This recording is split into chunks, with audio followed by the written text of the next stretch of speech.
There are so many people in the world, and you may be watching this right now, and you have these incredible ideas, and what you think is missing is motivation. And that's not true. Because the way that our minds are wired, and the fact about human beings is that we are not designed to do things that are uncomfortable or scary or difficult. Our brains are designed to protect us from those things because our brains are trying to keep us alive. And in order to change, in order to build a business, in order to be the best parent, the best spouse, to do all those things that you know you want to do with your life, with your work, with your dreams, you're going to have to do things that are difficult, uncertain, or scary, which sets up this problem for all of us. You're never going to feel like it. Why do you think that is? Oh, I know exactly why that is. Because I've studied this so much, because for me, one of the hardest things to figure out was, why is it so hard to do the little things that would improve my life? And what I've come to realize is that the way that our minds are designed is our minds are designed to stop you at all costs from doing anything that might hurt you. The way that this all happens is it all starts with something super subtle that none of us ever catch. And that is with this habit that all of us have that nobody's talking about. We all have a habit of hesitating. We have an idea, you're sitting in a meeting, you have this incredible idea, and instead of just, saying it, you stop and you hesitate. Now, what none of us realize is that when you hesitate, just that moment, that micro moment, that small hesitation, it sends a stress signal to your brain. It wakes your brain up, and your brain all of a sudden goes, oh, wait a minute, why is he hesitating? He didn't hesitate when he put on his killer spiky sneakers. He didn't hesitate with the really cool track pants. He didn't hesitate with the NASA t-shirt. Now he's hesitating to talk, something must be up. Then your brain goes to work to protect you. It has a million different ways to protect you.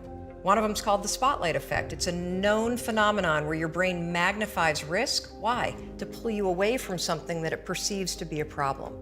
And so you can truly trace every single problem or complaint in your life to silence and hesitation. Those are decisions. What I do and what's changed my life is waking up and realizing that I'm never going to feel like doing the things that are tough or difficult or uncertain or scary or new. So I need to stop waiting until I feel like it.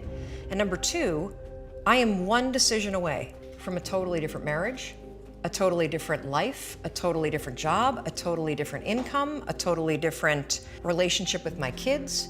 Not like one decision, I'm divorcing you in the marriage example, but one decision on, you could be having a conversation with your spouse and you feel your emotions rise up, and within a tiny window, those emotions can take over and can impact how your marriage goes. Or you can learn how to take control of that micro moment and make a decision to act in a way that actually shifts your marriage. Your life comes down to your decisions, and if you change your decisions, you will change everything. In the scheme of life, hitting the snooze button is not that big of a deal. But here's the thing about life. None of us wake up and say, today is the day I destroy my life.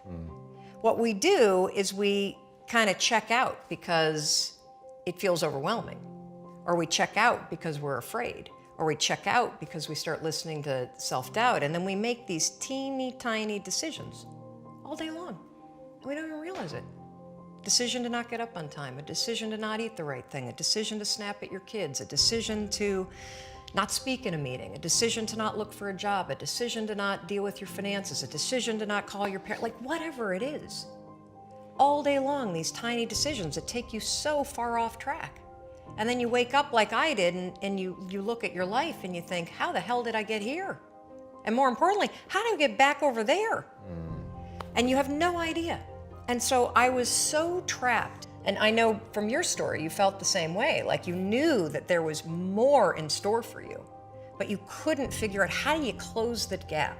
How do you find the power that's in you? How do you discover your greatness? How do you solve these problems? It feels so overwhelming when you can't. I would go to the grocery store and the items would scan And I would be sitting there readying my excuse because there was no way that my check card was going to clear. I got in this struggle with myself that a lot of us find ourselves in, and that is you get trapped in what I call the knowledge action gap.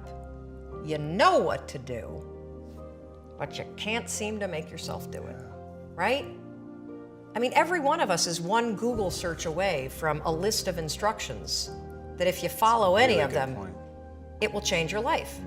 But how do you get out of your head and stop thinking about what you need to do and actually do it? And in my case, this stuff was pretty easy. Get up on time, make breakfast for the kids, get them on the bus, start looking for a job. Don't drink so much. Instead of isolating yourself, pick up the phone and call a friend. Get yourself out into the woods and go for a walk. Start running again. Like all these little things that I was capable of, but I couldn't get out of here. Could not get out of here. And if you're stuck, that's the problem. The problem is you're in your head, you're thinking. When you set goals, when you have an intention on something that you want to change about your life, your brain helps you. What it does is it opens up a checklist, and then your brain goes to work trying to remind you of that intention that you set. And it's really important to develop the skill, and I say that word purposefully, the skill of knowing how to hear that inner wisdom and that intention kicking in and leaning into it quickly. So for me, my brain saying, that's it, right there, move as fast as a rocket, Mel.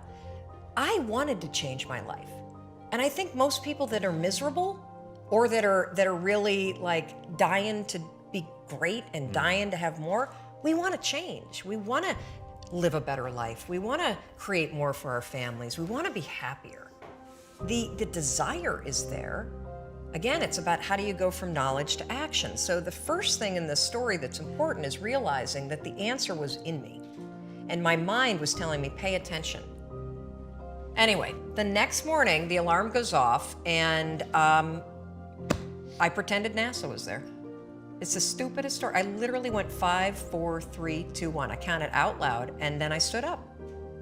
And I'll never forget standing there in my bedroom. It was dark, it was cold, it was winter in Boston. And for the first time in 3 months, I had beaten my habit of hitting the snooze button. I couldn't believe it, and I thought, wait a minute. Counting backwards? That is the dumbest thing I've ever heard in my entire life. Well, the next morning I used it again and it worked.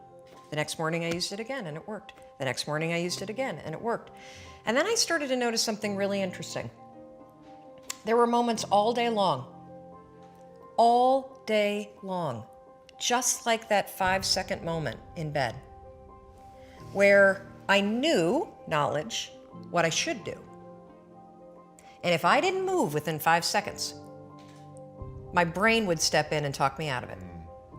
Every human being has a 5-second window, might even be shorter for you. You have about a 5-second window in which you can move from idea to action before your brain kicks into full gear and sabotages any change in behavior.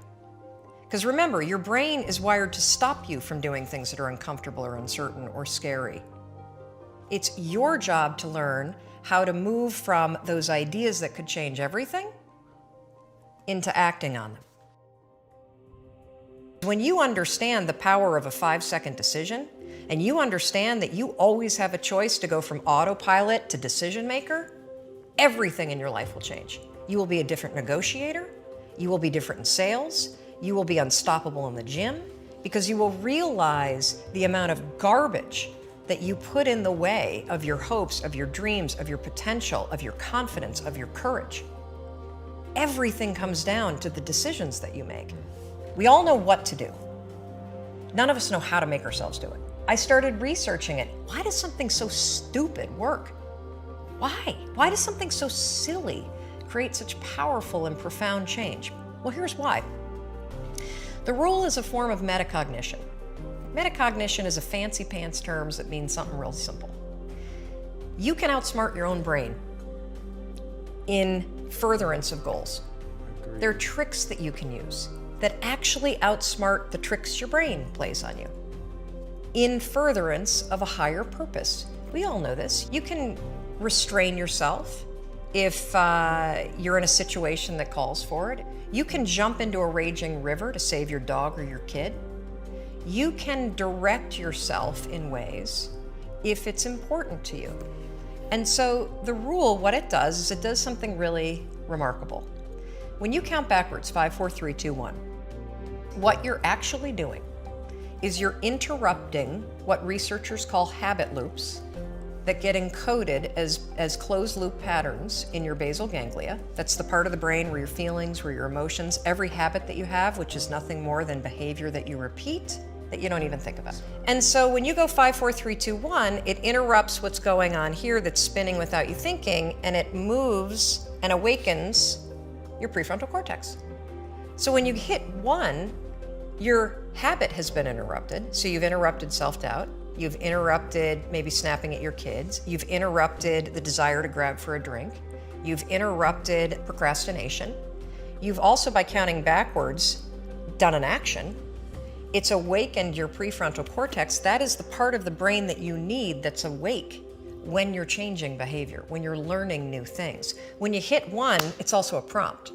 So in the language of research, you'll hear people talk about starting rituals. That is something that's proven to help you learn a new habit. The 5-second rule, when you repeat it, becomes a starting ritual that triggers you to act with confidence, that triggers you that this is a moment for courage, that triggers you to shift gears. And because you've also done the manual work of awakening the part of the brain that you need to change, you've set yourself up for success. It doesn't work if you count up, because you can keep going. And also counting up doesn't require focus. If you count backwards, 5, 4, 3, 2, 1, it again awakens the prefrontal cortex and it prompts you to move. When you start to use it and then you read about it, you'll see that it's being used all over the place. They use it in the armed services in order to align troops and get them to start an exercise. They use it at elementary schools, 5, 4, 3, 2, 1, at big assemblies to get a huge room full of kids to stop talking. Really simple and interesting example, yeah. Because it requires you to focus. It's not a habit. It will become a habit that prompts you to have confidence and courage. But in the beginning, it interrupts patterns of behavior that you do on autopilot. It helps you assert control, and it teaches you how to become the kind of person that moves from thinking about something to actually doing it. I think we're all flawed, and that's the beauty of who you are. And instead of trying to make yourself perfect in every area, it's so much easier when you accept the things that you're terrible at, or that are your weaknesses, or that are the things about your wiring. Look, if I were diabetic, I would take insulin. I happen to be somebody that's wired for anxiety. Right. No big deal. So figure out how to, instead of fighting those things, actually trick it. Because the truth is that you're never gonna feel ready to make these changes. You're never gonna feel like doing them, but you can always make a decision. That's always in your control. Staying with somebody that treats you like garbage is a decision. It is. Staying at a job that you hate is a decision. Staying in the body that you are not proud of is a decision. Is it going to be easy? No, it's not going to be easy to change. It's simple. Do a Google search and then use the 5-second rule to force yourself to do that stuff. Change comes down to 5-second decisions, and this is why the 5-second rule is important for everybody to know. It's your job to push yourself. And I don't care if you're Dr. Martin Luther King Jr., or you're Michelangelo, or you're Lin-Manuel Miranda, who wrote Hamilton, you will struggle with self-doubt. And everybody that you admire, everybody, and the list is the same for everybody. Oh, Oprah Winfrey, and I want to be like, Tom, and I want to be like, Branson, and I want to be like Jay-Z, and I want everybody's list is Bill Gates, and do you know what those people do? They do not have the habit of hesitating. They trust themselves.